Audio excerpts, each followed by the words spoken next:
ng seguridad sa mismong araw ng eleksyon ay kay Leonardo del Monte, Provincial Election Supervisor at Attorney Calito Brado. Ang DEIS na matras ay mula sa bayan ng Pagpakal na una namin nilagay sa control ng COMELEC. Sinabi na mismo sa kasamang personahe na DOST Region 10 ang nagbigay briefing sa mga testamentos mula sa RTS-10 na nakabasa sa Cagayan de Oro City para sa sinasabing usapin. Ito din sa DIS o DIS ay kusang nag-back out dahil ang ibas na ay mga kaanak ng kandidato na tumatakbo sa posisyon sa kanilang lugar.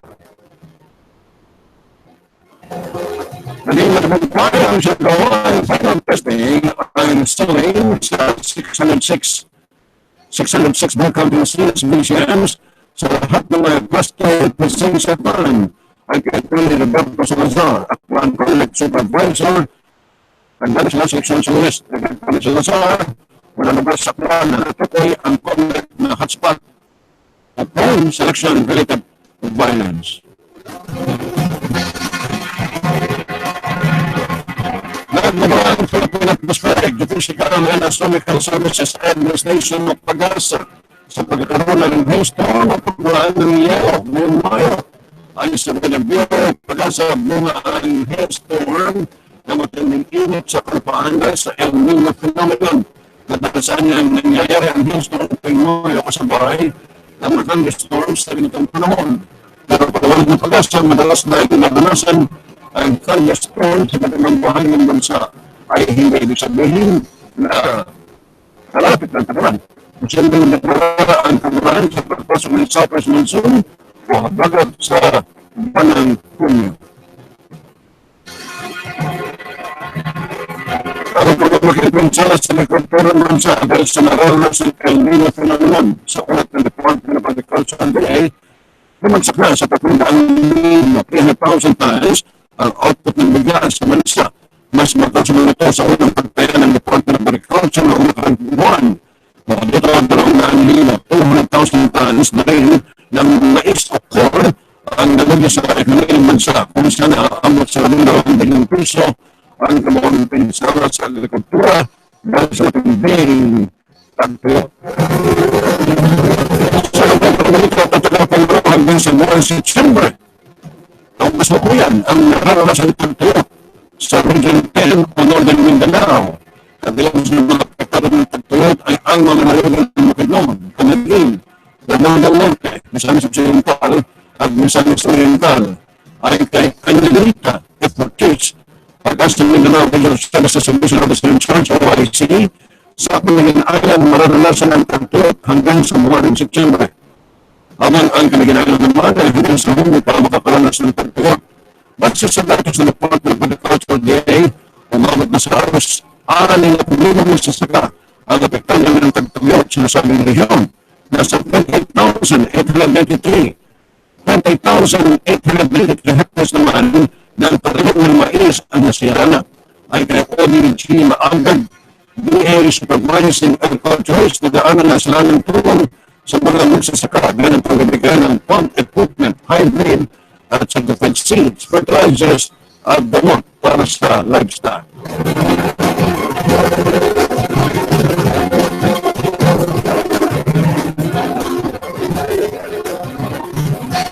So, halik-halik na natin ang naman singil sa kuryente ng Mayo. Ganun silang nangyayari company nila ako ang 20 centimos ng pagbaba sa conductor tower dahil sa mga generation charge. Namatid na lumaba ang nagal ng kuryente na nagpo-produce ng Ilihan, Santa Rita at San Lorenzo Power Plant na nagsusupply sa kalahati ng requirement ng Meralco. Ito ang balang ng last month nasa 22 centimos conductor tower ang nagpagsige sa kuryente. Pero sa mas may bahis natin ang Balita alas 12 pansabang dimisyon. Sabi ko natin ang pakapagalitan matapos na marang hindi tayo oil price increase na nakalitas ng 2 linggo. Kasi naman ang oil price rollback bababa naman sa susunod na linggo. Ayon sa mga energy sources, maglaro ng 20 centimos hanggang 40 centimos ang bawas sa presyo ng kada litro ng diesel at gasolina. Habang ang presyo ng manay ay bawas ng 20 centimos hanggang 30 centimos kada litro. Ang oil price adjustment ay bunso ng pagbaba ng presyo ng produktong petrolyo sa international market o pandaigdigang merkado.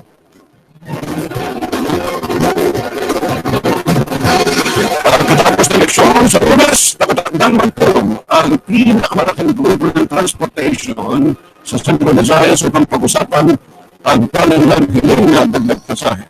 Ay kay Cebu Integrated Transport Cooperative o si TRASCO Chairman Ryan Bonlin at nakain sa pagpupulong ang posibleng dagdag pasahe sa harap ng patuloy na pagtaas sa presyo ng diesel at ng gasolina.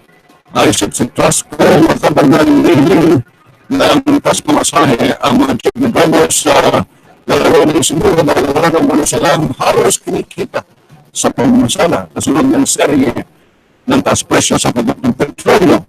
Dagdag pa nila ang reddit na ang kinibilang init na kanilang naranasan sa pamamasala.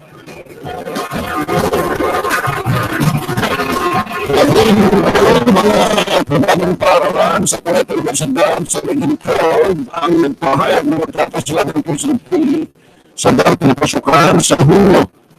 Ay kay Edward Sotas, tuition in charge ng Commission on Higher Education o CHED sa Region o Region 12, ang nasabing buwan ng mga paralan ay nagpasana na kanilang ng mga aplikasyon para sa 3 increase para sa school year 2016-2017.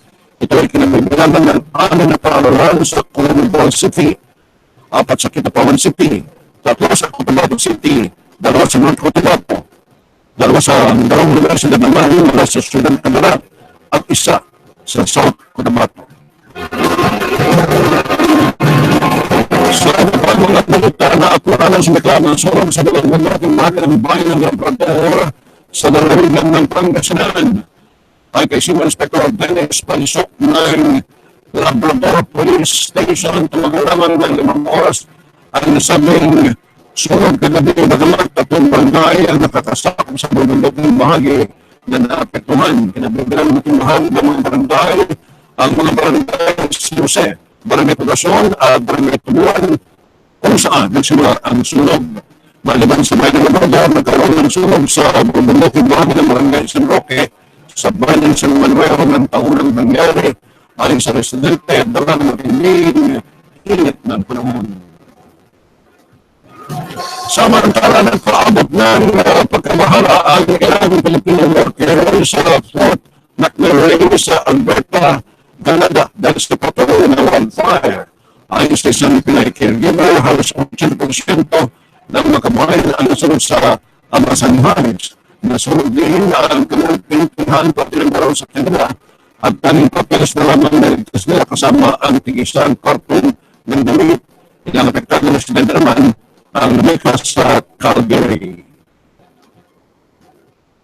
Sa tingkatang palis, nasabat ng otoridad sa isang warehouse sa Manila ang 150,000 na piraso ng peking reloj na nagkakahalaga ng 2 bilyong piso. Sa surveillance ng National Bureau of Investigation at NBI na tukulang bulay na sa napakumayari ng St. John's Hernandez City at may bahay nito na si Lily City na pinagagakan ng mga peking reloj. Ang pinaging brand ng reloj ay ang Omega, Tagler, Calvin Klein, Apple Watch, Nike, Lacoste, Ice, Adidas, Swatch at marami pa ibang mga brands. Lumalabas din sa investigasyon ng NBI na nadadala din sa Cebu, Davao, Zamboanga at Agusan ang mga nasabing peking relos. Sabi ko ito ng road, patay ang American Idol ang unay na si Ricky Smith sa edad na 26 anos matapos masangkot sa vertical highway accident ang kanyang naman sakyan at sa interstate highway sa Oklahoma, USA. Si Smith ay matatandang lobot sa 8th place ng season 2 ng American Reality Singing Competition kung saan nakasama niya sa nasabing season ang mga singers sa sina Clay Aiken, Ruben Stallard, Kimberly Caldwell. Batay sa Oklahoma Highway Patrol Troopers na sa impluensya ang posible siya ng alak. Susunod na posible naging dahilan ng aksidente.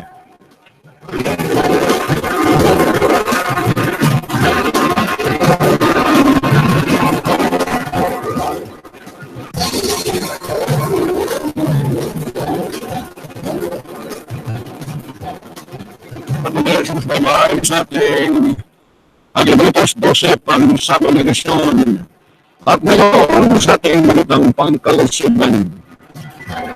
May replacement procedures mula sa mga taong nasa late stage ng osteoarthritis samantala implant.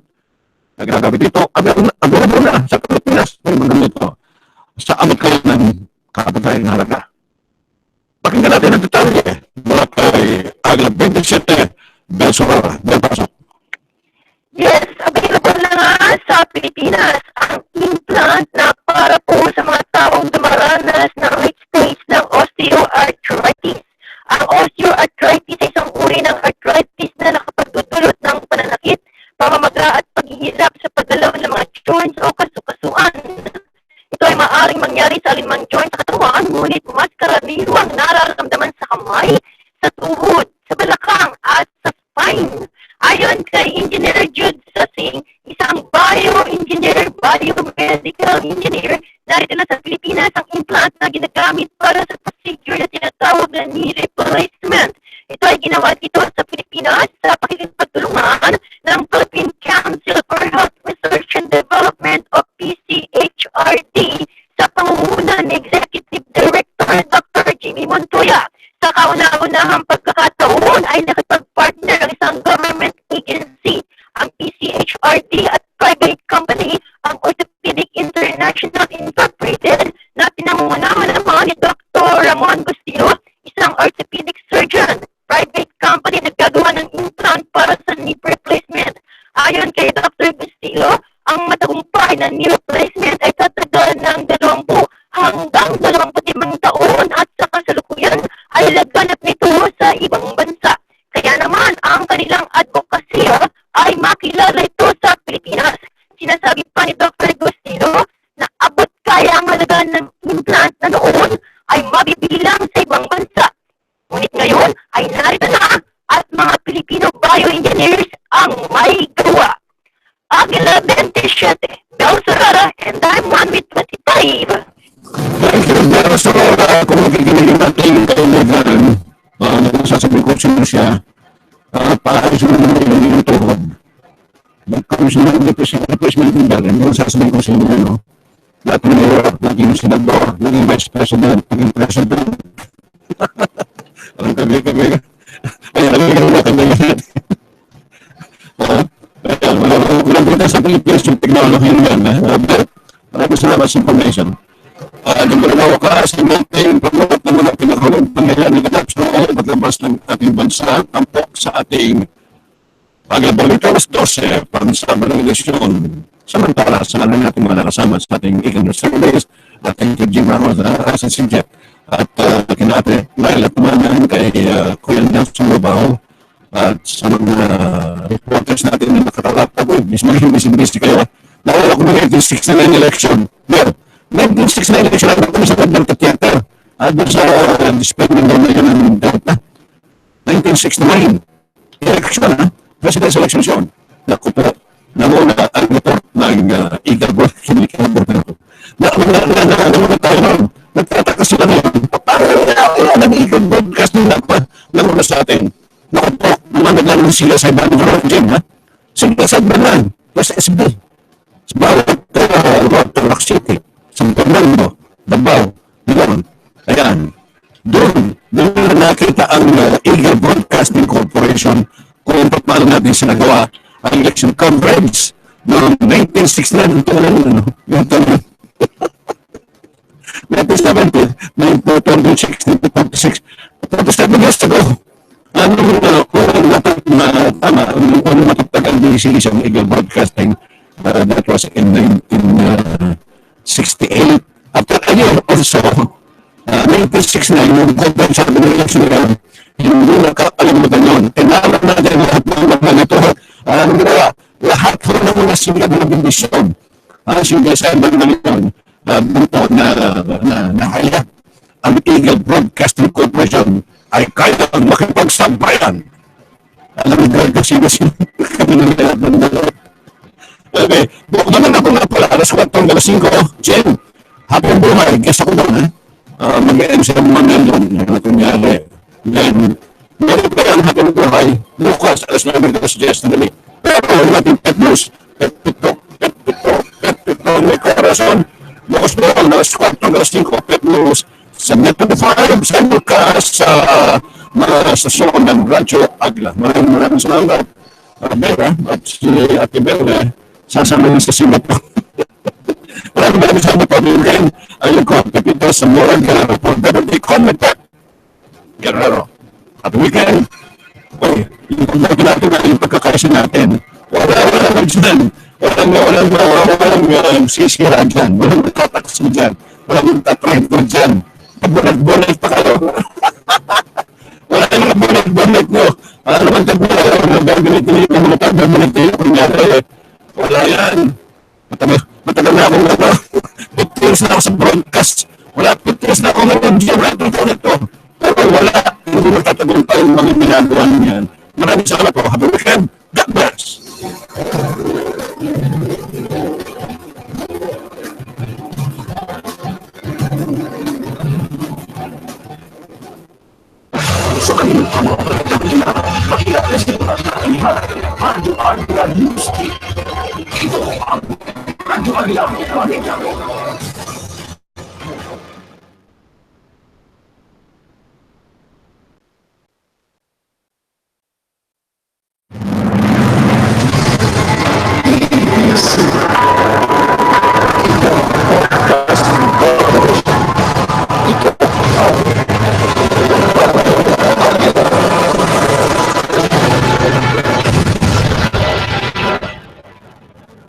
This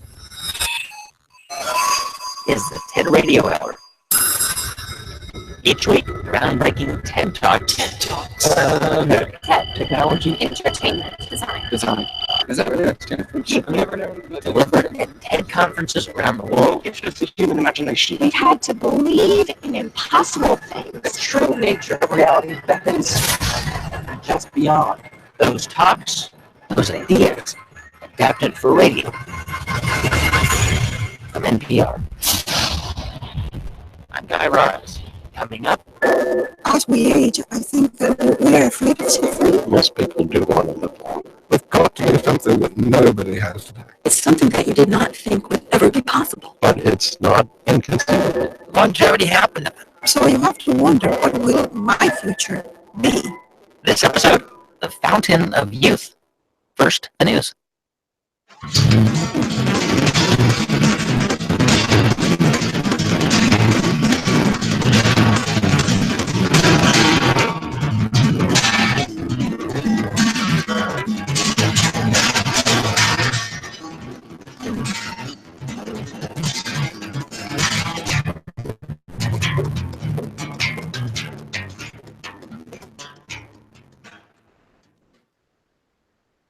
It's the TED Radio Hour from NPR. I'm Guy Raz.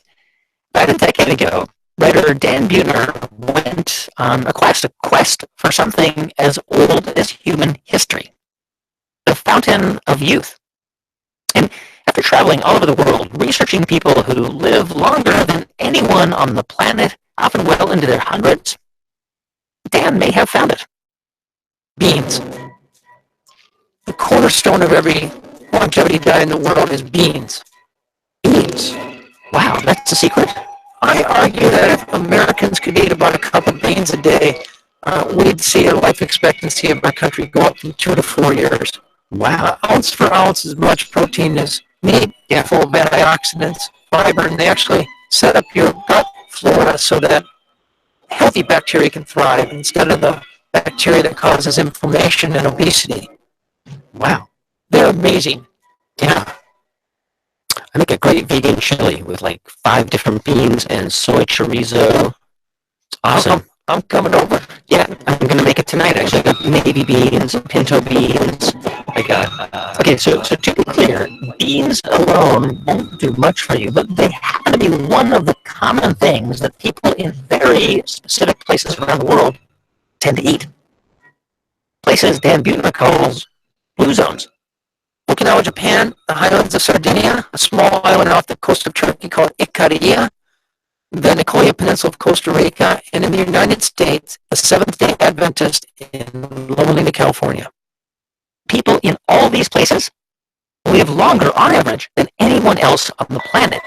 And so for most of the past decade, Dan's been working with physicians, demographers, and psychologists to try to understand why. Here's Dan's answer from the TED stage. The real secret, I think, lies more in the way that they organize their society. And one of the most salient elements is how they treat older people. You ever notice here in America, social equity seems to peak at about age 24? But here in Sardinia, the older you get, the more equity you have, the more wisdom you're celebrated for. You go into the bars in Sardinia, instead of seeing the Sports Illustrated swimsuit calendar, you see the centenary of the month calendar. Typically in America, we've divided our adult life up into two sections. There's our work life, where we're productive, and then one day, boom, we retire. And typically that has meant retiring to the easy chair or going down to Arizona to play golf. In the Okinawa language, there's not even a word for retirement.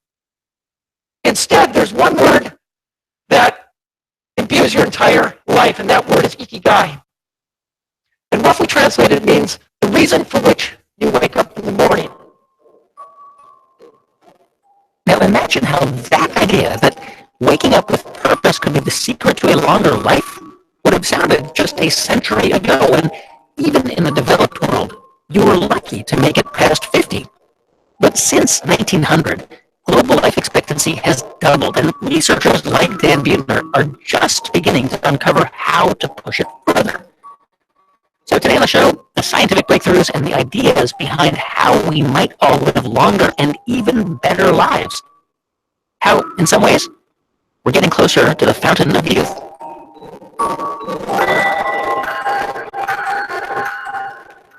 But the first thing to know is that how long you live, in some ways, as Dan Buettner, is within your control.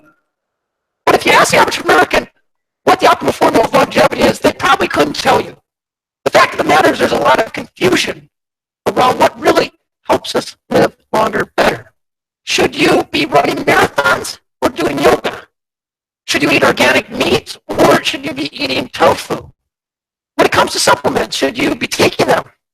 How about these hormones or resveratrol? And does purpose play into it? Spirituality, and how about how we socialize? Well, the fact of the matter is the best science tells us that the capacity of the human body, my body, your body, is about 90 years. But life expectancy in this country is only 78. So somewhere along the line, we're leaving about 12 good years on the table. These are years that we could get, and research shows that they would be years largely free of chronic disease, heart disease, cancer, and diabetes.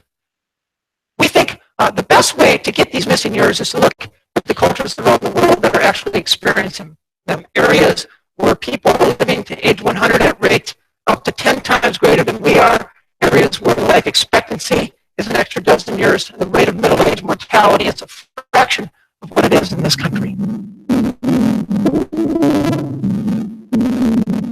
So tell me how you began this process. Like, you sort of started to collect data from around the world and crunch numbers and hone down on these specific places.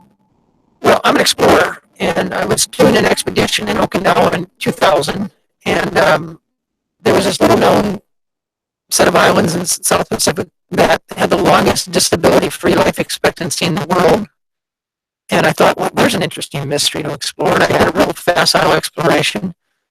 And what you find when you got there?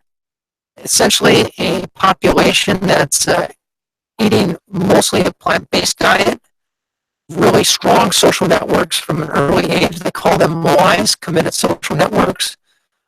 But this was a great discovery as an explorer to be relevant today. I believe believe you can't just climb Mount Everest again or make it up to the North Pole on cross-country skis or something. You have to find something that adds to the body of knowledge. And this discovery in Okinawa, I just knew it mattered to people, most of whom do want to live longer, at least add the most years to their life.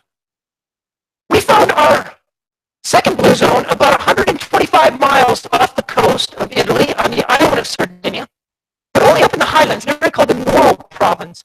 And this is a place where people not only reach age 100, they do so with extraordinary vigor. Their history actually goes back to about the time of Christ. It's actually a Bronze Age culture that's been isolated. Because the land is so infertile, they're largely shepherds, which occasions regular low-intensity physical activity. Their diet is mostly plant-based, accentuated with foods that they can carry into the fields. They came up with an unleavened whole wheat bread called nota musica, made out of durum wheat, a type of cheese made from grass-fed animals, so it's high in omega-3 fatty acids instead of omega-6 fatty acids from corn-fed animals, and a type of wine that has 3 times the level of polyphenols than any known wine in the world. It's called Cananao.